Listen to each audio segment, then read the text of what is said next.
হঠাৎ করে তুর্কি ভারত আর পাকিস্তানের মধ্যে চলে আসছে না? এর কারণটা কি বলুন তো? এর কারণ হচ্ছে তুর্কি অনেক দিন ধরে পড়ে আছে ভারতের পেছনে। শুধুমাত্র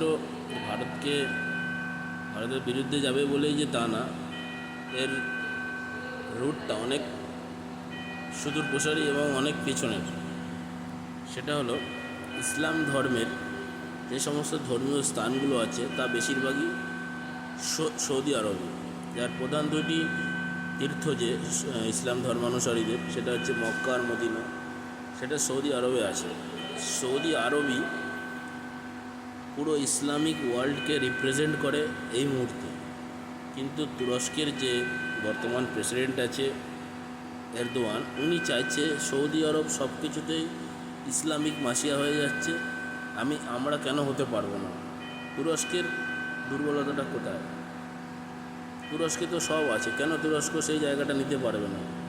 এই জন্য সৌদিকে বাদ দিয়ে যাতে নিজেরা কিছু করতে পারে এবং সারা বিশ্বের যত ইসলামিক দেশ আছে তাদের কাছে দেখাতে পারে যে আমরা ইসলাম ধর্মের যে সমস্ত মানে ইসলামিক প্রবলেমগুলো নিয়ে যে বিভিন্ন সমস্যা হচ্ছে সেগুলোর বিরুদ্ধে আমরাই আওয়াজ করছি।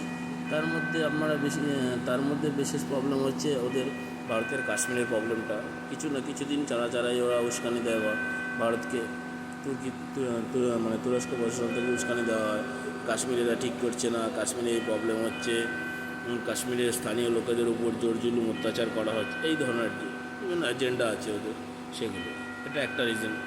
এছাড়া এই তুরস্ক চায় যে সৌদি আরবের যে প্রশাসন তাদেরকে নিষ্ক্রিয় করে আমি সব কিছু করব, আমরাই সমস্ত কিছুর হোতা হব, ইসলামিক ওয়ার্ল্ড আমাদেরকে ফলো করবে।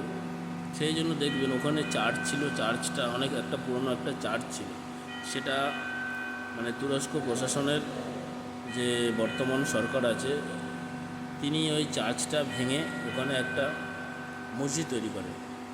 এবং এইভাবে কিছু ছোটো ছোটো ঘটনাগুলো ওরা বিশ্বকে দেখায় যে আমরা ইসলামিক রীতি অনুযায়ী আমরা এগুলো চালিয়ে যাচ্ছি, তো তোমরা আমাদের পাশে থাকো।